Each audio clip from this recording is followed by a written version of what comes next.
Hello, I'm Alan Ruppert, Director of Sales for JVC Professional Video. And next to me is Edgar Shane, General Manager of Engineering for JVC Professional Video. Hello, and welcome to our GY-LS300 webinar. As we go through, there is a chat window below, and you can ask questions. And at the end of the seminar, we will answer as many questions as we can. Let's start with the GY-LS300. We're going to talk about features of the camera as well as the new firmware. So whenever a customer talks to me about purchasing a new camera or even renting a camera, one of the first things that they always ask about is the form factor of the camera, how it's going to affect them, and the sensor of the camera. So why don't we start there with the 300? Well, GY-LS300 features compact handheld form factor, and it is equipped with the 4.5K Super 35 sensor and Micro Four Thirds mount. So a Super 35 sensor is a large sensor, and we have the smaller MFT mount for the lens. Not really, not really. I will show you what it is.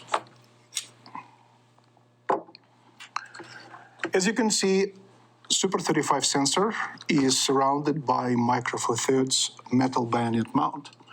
Mount is not that small. It actually works very well with the Super 35 sensor. And what is important that because of standard MFT mount, we can take advantage of this interface. You see these gold-plated contacts. Right. To provide communication with the lens. Okay, so communication for the lens is important so that you can have feedback? The most important communication with the lens would be iris control. Okay, understood. And using electronic interface, now we can control iris of about any lens with a dedicated knob on the camera, or if you switch camera to automatic mode, then iris will be controlled automatically to provide correct exposure for the video. Okay, great. I see a bunch of lenses here, but they all don't look like they're an MFT lens. That's right, not all of them are. And what is the beauty of MFT mount is that it features very shallow lens sensor placement. So sensor is actually very close to the bayonet, which means that you can very easily adopt MFT mount to about any other mount by using of simple extenders or adapters. Because most other mounts, including Canon, Nikon, or PL, the sensor is located much deeper than MFT. And what we have here in the studio today, we have this adapter, which is a very good example. It's manufactured by Metabones, and this adapter adopts from Micro Four Thirds mount to Canon EF. And as you can see, this adapter doesn't have any glass. It's a simple extender, but it's not actually that simple. It features built-in microprocessor, which translates Micro Four Thirds commands, which come from the camera, into Canon EF commands, which is important to control Canon lenses. So when I mount this adapter on the camera, right. And I also brought this 50mm Canon EF lens. This is prime lens. I mount this lens to the adapter, and now we have Canon EF lens mounted to GY-LS300 with the help of EF2 MFT adapter. That's great. So then we can also mount an MFT lens. We can mount MFT lenses. We can mount many other lenses. But first, I'd like to show you the image from this lens in the viewfinder. And you can see the reason people use prime lenses is because they produce very nice shallow depth of field. It gives that cinematic look. It looks that cinematic look. It allows you to highlight the main object. It kind of mimics your brain, the way you think when you look at objects. Okay. That's what this is called bokeh effect or blurred background. So once again, this is Canon 50mm prime, and you can see from the viewfinder information, we're shooting at f1.4. We're shooting wide open, and image looks very nice, and you have very nice bokeh effect. All right. So then the other lenses that we have here, this other one here looks like it's a longer lens than the 50mm. Right. It's a longer lens, and this was Canon, and now we will look at this lens. This is standard Micro Four Thirds lens, which is manufactured by Olympus. Okay. And since we have Micro Four Thirds mount, naturally we can mount any true Micro Four Thirds lens.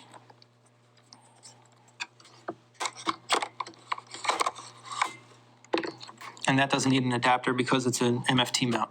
Correct. So with the Micro Four Thirds lens mounted, why would somebody use MFT lenses? They're compact, they're lightweight.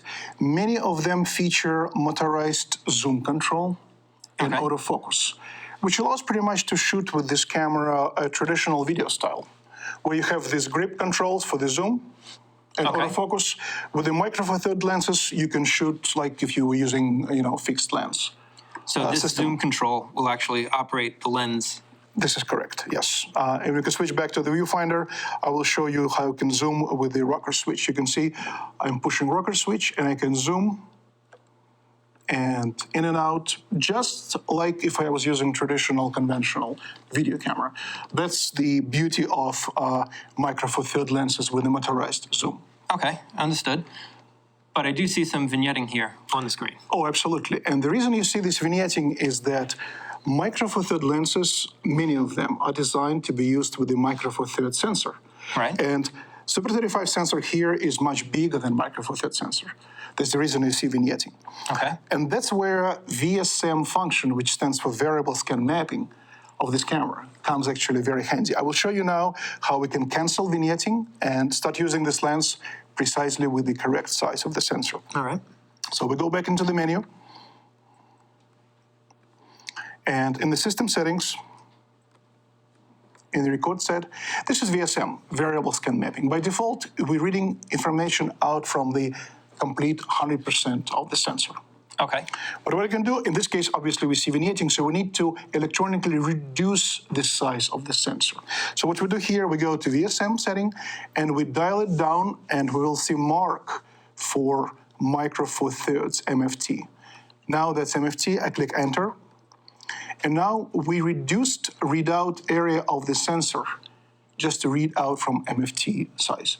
And now you can see this lens is used in a correct way, like if it was mounted to Micro Four Thirds camera. The vignetting is completely gone. Vignetting is gone, we're just using this lens in the right way. Okay, so now all MFT lenses need to be set at 80% MFT with VSM. This is an interesting question. Not really. Okay. There's actually another group of lenses which was introduced in the market not long ago. And a good example would be lenses manufactured by Rokinon, which actually were designed to be used with the full-size sensors. Okay. But because of popularity of Micro Four Thirds mount, they were adopted by their manufacturers to Micro Four Thirds mount. So this lens, in fact, was designed for full-size sensor, Super 35, but it has Micro Four Thirds mount. And I will show you in a moment how we can mount this lens here.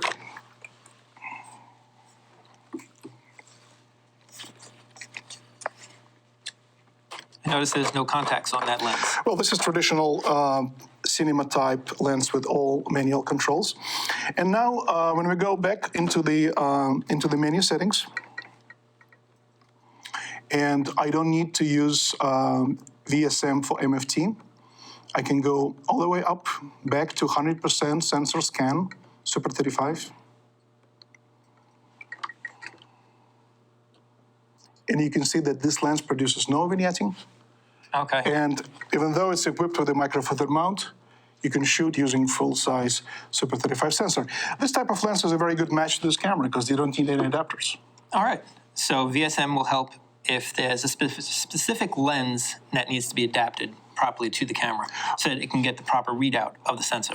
This is right. Many even Micro Four Thirds lenses which were designed for Micro Four Thirds sensor, the amount of vignetting will vary. Okay. And since we have a step-by-step adjustment for VSM, it will allow customer to adjust pretty much to any lens to cancel vignetting and shoot at the widest angle and properly frame their shot.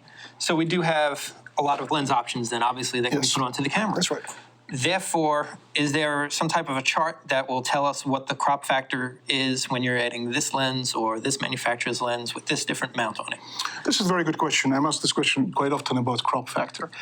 Crop factor occurs when lens projects on a sensor, which is significantly smaller than the original sensor that lens was designed for. Okay. In case of using lenses designed for full-size Super 35 sensor, there's no crop factor because sensor is Super 35 and lenses are projecting precisely on the size of the sensor they were meant to be. In fact, if you take lens from FS7, F55, or Arri Alexa on the set, you take off Cinema Super 35 lens and put it on GY-LS300, you will see same exact angle of view in the viewfinder. There's no crop factor. So what you're telling me is this 50 millimeter lens will be a 50 millimeter lens when it's mounted on the camera. This is correct. However, when customers are used to shoot with the DSLRs, and especially something which is called full-frame DSLRs, those sensors are much larger than Super 35 equipment. Okay. In regard to those sensors, the crop factor will be 1.5, just like any other Super 35 equipment on the market. Okay. We do have another two items over here. What do we have? Right, we have another adapter, and that is also manufactured by Metabones. This adapter allows to mount lenses equipped with the PL. This is Arri positive lock mount. As you can see here, it's also doesn't have any glass. You don't need any glass because sensor is right size. It doesn't have any contacts, just metal, because typical PL lenses, they don't have any communication with the camera. So with a simple click like that, now you have PL mount. You can mount any PL lens. And like I said, angle of view will be exactly the same as on any other Super 35 camera. Okay. We didn't bring any large PL lenses in the studio, but I have something interesting here to show you, Alan. I brought this Super 16 lens. It features the same PL mount. Right. This lens is about perhaps 40 years old. Let's mount this lens on the camera and then see what happens.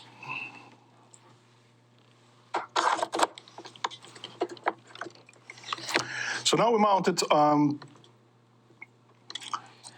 Super 16 lens on Super 35 sensor. Whoa. You have a little vignetting.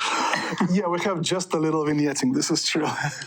And again, why? Because sensor for Super 16, or rather not sensor, but film, Super 16 film frame is so much smaller than Super 35.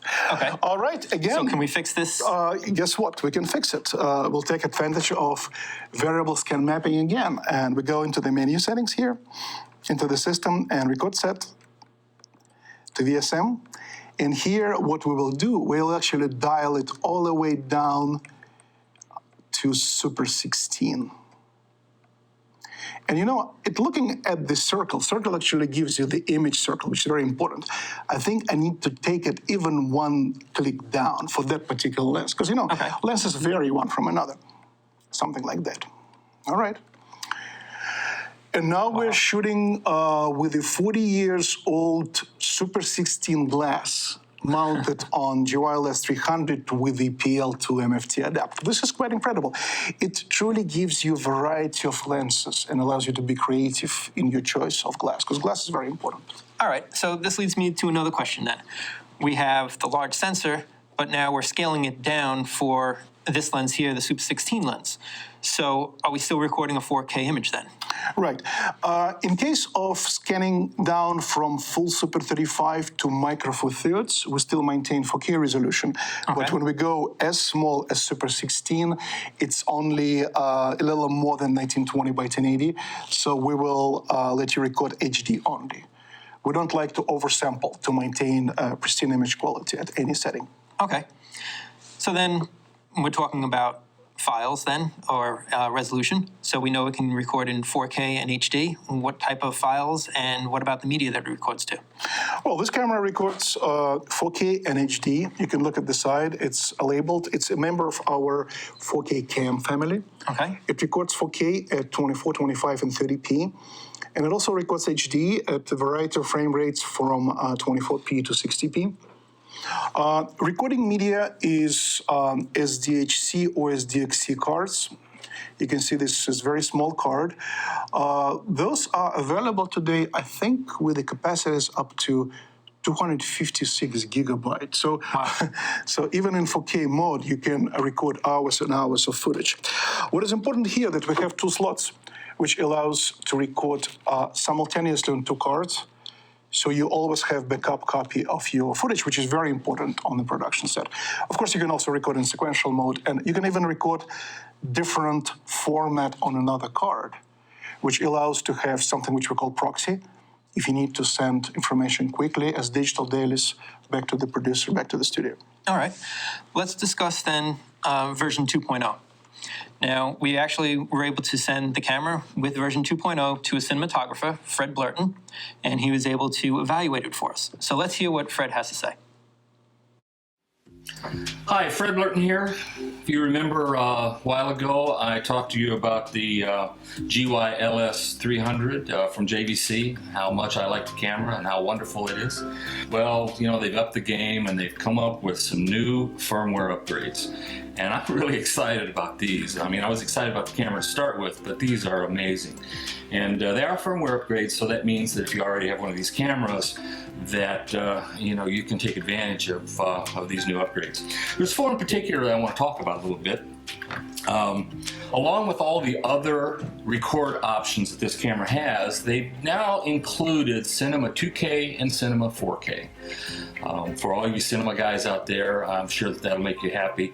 I think it's great. So now I have a lot of different options as far as records are concerned. The second thing that they've done is they put a histogram in this camera. Now, the histogram is something that really is useful, particularly in high contrast situations. It allows me to set exposures that tell me exactly how the sensor is recording that image. It gives me the opportunity to set the bias of exposure toward the high side, toward the low side, if I need to protect the whites or I want to dig into those shadows. This histogram gives me the opportunity to tell how that's exposing. The third thing is totally unique. It's called prime zoom. Now, prime zoom is exactly what it sounds like. It is the ability to zoom with a prime lens. Now, the way that they do this is to utilize the extra size of the Super 35 sensor. Now, we're using a 50 millimeter Zeiss. It's a prime lens. Chris is pushing in right now. And as you see, the exposure holds, the focus holds, the quality of the lens holds. This really is a value. I mean, it gives us the opportunity to double the focal length of this lens. It gives us the ability to do a zoom while we're shooting. It actually gave me the opportunity, if I wanted to just stay with the prime, to push out and to assist in focus. Very, very handy. So Fred mentioned three features in particular about version 2.0 that I want to address. The first one is Cinema 4K and Cinema 2K. What exactly is that? We added two more resolutions to the set of already many other resolutions which are available. And we added something which is called DCI, Digital Cinema Initiative, DCI 4K and 2K. DCI 4K allows to record at 4096 by 2160, and DCI 2K allows to record at 2048 by 1080. Okay. What about the frame rates that we can record at those levels? Both DCI resolutions you can record at 24p even and also 23.98p. Okay.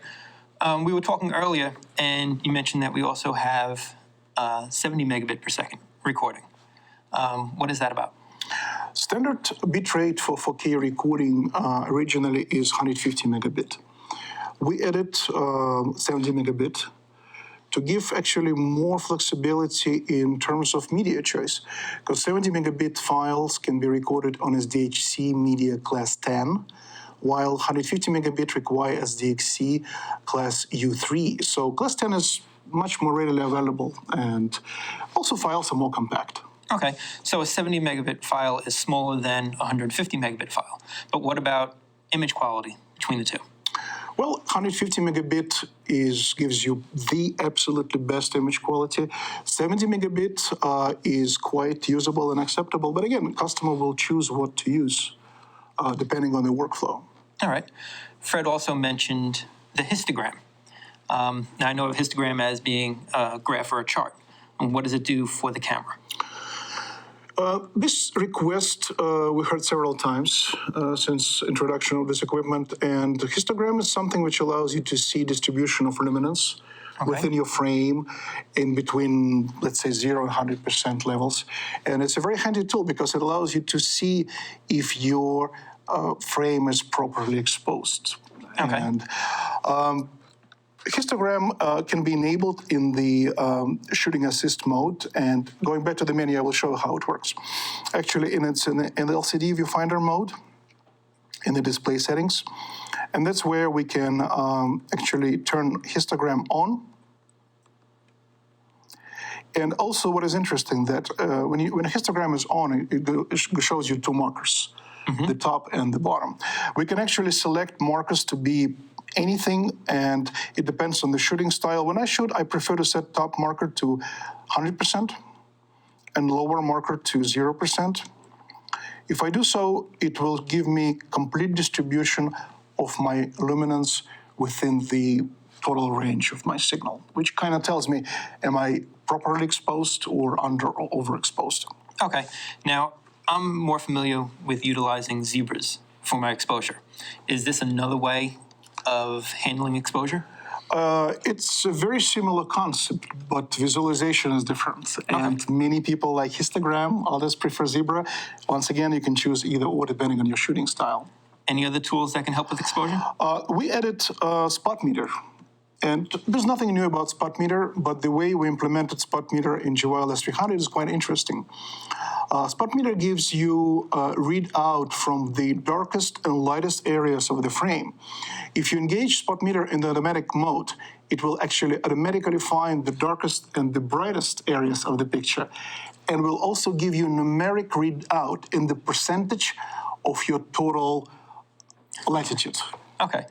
Excellent. So you have three ways of adjusting exposure. Well, not to forget our focus assist, which gives you pixel-to-pixel preview in LCD and viewfinder, even in 4K mode. That is that's my favorite tool. Well, I think my favorite tool is going to be something that Fred just mentioned, which was the prime zoom. I think it's a really cool feature. Can you explain it a little further?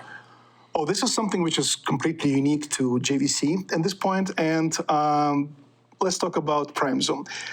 Normally, you would zoom with zoom lenses, right? A lens like this, Olympus zoom lens, you zoom and it goes in and out, obviously.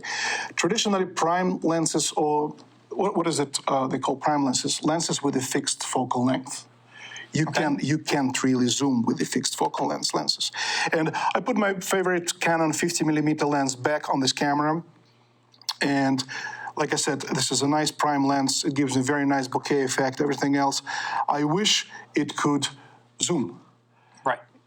Guess what? Now we can. We can take advantage of our VSM function and actually assign rocker switch on a camera instead of traditional zoom to VSM zoom. And I'll show you how we do it here.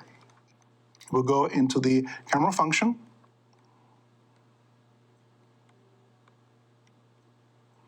And you can see the grip zoom is by default traditional zoom, which you can use with the micro four third lenses, which I equipped with the motorized zoom. Another option would be focus.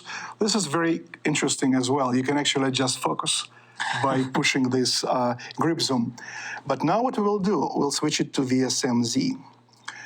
Now I can use my zoom control on the camera to actually zoom in and out with the prime lens. Wow. It's nice and smooth. It's very nice. You can control speed by pushing it on the grip zoom. And you can see you can zoom in and out, and we're doing it now with the prime 50mm Canon lens. This is quite incredible, I think. So I'm noticing that we're maintaining everything in focus. We are also keeping the exposure. None of that is changing. That's right. That's right. Everything stays in place since already focused, and exposure is the same. And bokeh effect is even magnified at the longer end because of image magnification. It looks like it's enhanced. Yes. Excellent. So one of the other features that customers have been requesting has been a log. And that's something else that Fred is going to talk about. And let's hear what he has to say about JVC's JLog. JVC has added the ability to record JLog. Now, for those of you that don't know what log is, very simplistic. It's the ability to record the signal before it goes through the internal processing of the camera. Shooting in a log mode allows us to take that image and make our creative decisions in post. We don't have the pressure of having to make a decision on site. We don't have to worry about having the proper monitor that's set up. We can record it as flat, take it into post, and make our creative decisions as far as how we want that image to look while we have time and the proper monitors to do it. So Fred explains JLog, but Edgar, I want to hear in your own words, what is JLog? Well, JLog is just another gamma setting in the camera. We have standard gamma, which is ITU 709. And this is very important gamma because very often you need to maintain your gamma throughout the entire production. And ITU 709 is industry standard worldwide. But JLog is just another gamma setting. All right, so what does JLog achieve? What does it accomplish? What does it give me? JLog allows you to preserve and record in a file a much wider dynamic range of the signal and wider gamut of the signal, including dark levels, midtones, and highlights. Okay, but Fred says that the image actually looks flat. Well, visually, when you look in the viewfinder or you look at the file, it looks flat. In fact, I will show you how it looks here. First of all, I need to show you how to activate JLog. JLog would be in the camera process. Okay. And you can see that we have a lot of adjustments here for many, many aspects of the signal. But now we're interested in gamma. And like I said, standard gamma is ITU 709, cinema gamma, Right. and here is JLog. You can see that visually JLog looks sort of washed out and flat, Yes. but it allows you to capture a complete tonal gamut of signal, much wider than standard gamma settings. Okay, so I have this flat image, and is that what's actually recorded onto the media cards then, a flatter image? This is correct. And looking at the charts, you can see the JLog transfer characteristic is much shallower than traditional ITU 709. And that's what it makes it look flat. Okay. But in reality, you can capture much more range of signal, like I said, in dark, mid, and highlights. So you're capturing more information. Correct. Okay. So I have this flat image now on my media card. Right. What do I do with it then?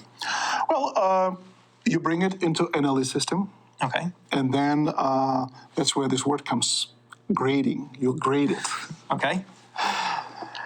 And grading is just adjustment of the levels and gamma, and you can do it in many ways, but you can use Adobe Premiere, Final Cut Pro Okay. to do this adjustment. It's really it's like processing film.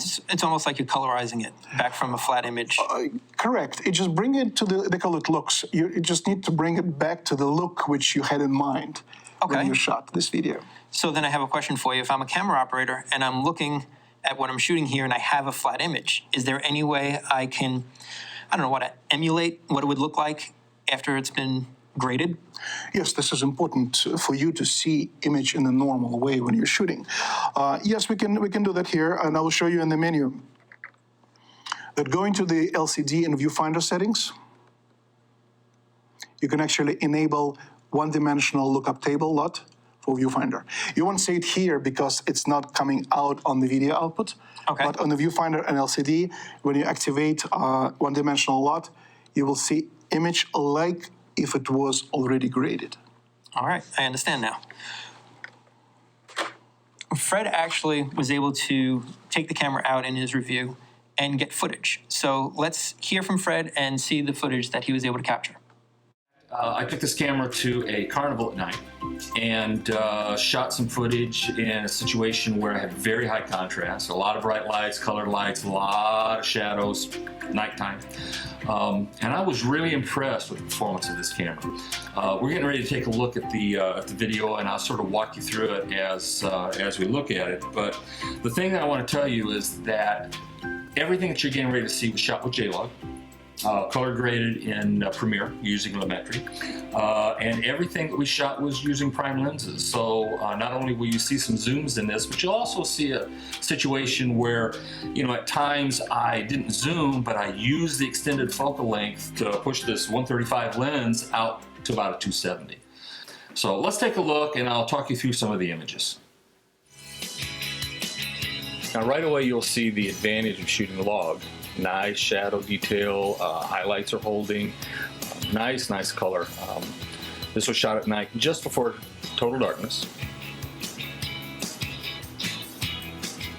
This is a log file, what it looks like with no grading whatsoever. You see it's very flat, a little on the green side. This is graded into black and white, which I love to do. Really gives a nice film-like look. Look at the shadow detail and the highlights. And oh, by the way, this shot was a push-in all the way with prime zoom with a 50mm device. I love this shot. Detail everywhere. And this is what it looked like as far as the log is concerned. So you can make this color, you can make it black and white.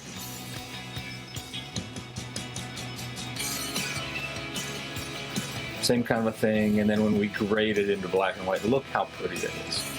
I just love this shot.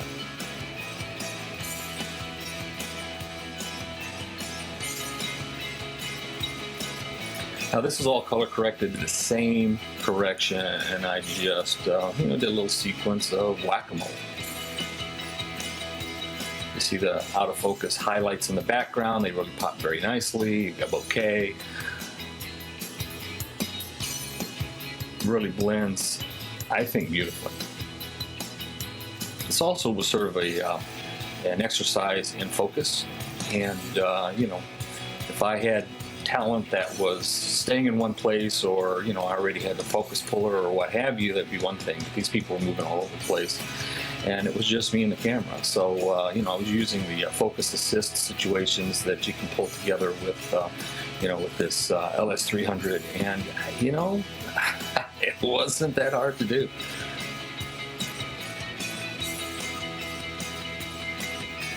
I just love to look at this. Look at the background out of focus, kind of pops. I mean, it just feels so nice.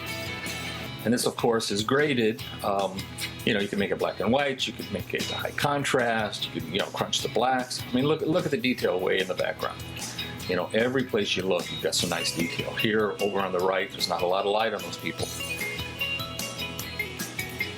And of course, I have to get some of those, neon-looking shots of the rides, and against the black sky. And log gives you the opportunity to really pull some nice detail out of these shots.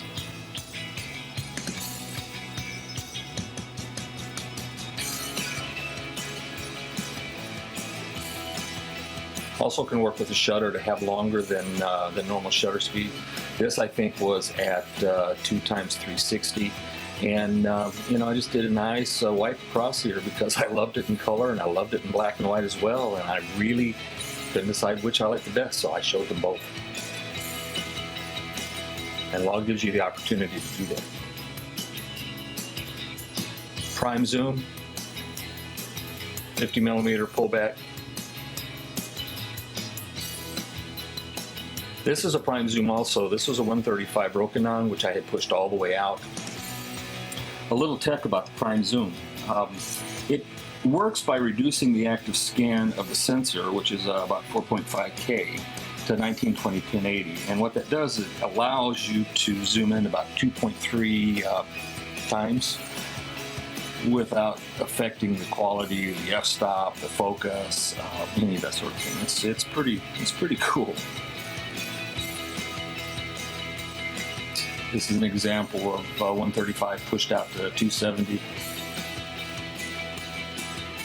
A little tech with J-Log too is it's actually a gamma setting which specifies the relationship between the input signal, luminance range, and recorded signal.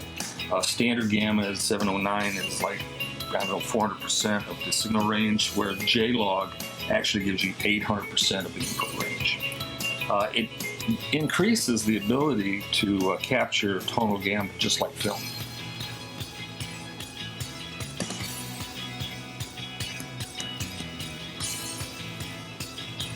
Now here's a shot I really love, not because it's a great shot, but because it shows the log capabilities with the very bright lights in the back, low lights in the front, and the fact that it's ever-changing. So with that craziness, I was able to make a pretty decent shot out of this, even though it's an impossible lighting situation. Wow, Edgar, the footage was really amazing. Nice, very nice footage. I noticed two of the tools from version 2.0 in that footage. I saw the prime zoom and obviously the J-log. I think Fred used more than that. He shot it at DCI 2K with the 422 color sampling, so he pretty much used the whole palette of new tools. Amazing. Yeah. Okay, so I was able to see more detail in the highlights and the shadows, Right. and that's what J-log is providing me. So therefore, I should just shoot in J-log all the time? Why not? If you have time to process, because remember, we're talking about production. That's where you shoot and then you grade your footage, and that assumes that you have time to do so. That's why they don't do it in news. Okay. All of these are very powerful tools for the GY-LS300. So let's see if we have any questions out there that we can answer. And first question looks like it's coming from Chris, and he wants to know about the version 2.0 software. When will it be available? How much is it? And where does he have to send the camera to be upgraded? Hi, Chris. This is a good question. V2.0 firmware is already available. You go to the JVC website, to GY-LS300 page, and you will find firmware in download section. Upgrade procedure is very simple. You don't really need to send it anywhere. You simply download that file, copy it to the SD card, follow the attached procedure, and in about 3-4 minutes, your camera is upgraded to V2.0 firmware. And as any other firmware upgrade for our professional cameras, it's free of charge. Okay. Another question we have is, what is the ISO on the camera? The ISO is 400 at 0 dB. And when you're moving to, if you're switching to J-log, then base ISO becomes 800. Okay. So the ISO is actually improved when we're going to J-log? Right. It depends on the settings of the gamma correction, like I said. And for J-log, the optimized ISO is 800. Okay. And another question we have is on dynamic range. How does J-log affect dynamic range? Standard dynamic range in the ITU 799 gamma allows to capture up to 400% of the signal.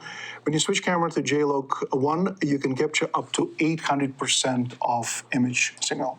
Okay. Another question we have is on the connections. What kind of connectors are on the camera? On the camera, we have HDMI connector, which enables 4K output, but also HD SDI, which is 3G SDI, which can output up to 1080 60p. Okay. HD SDI and HDMI, you said. Excellent. Yes. Okay. Looks like that's about all the time we have for your questions. We thank you very much for joining us. And this is Edgar Shane and Alan Ruppert. Thanks again and goodbye. Thank you very much. Goodbye.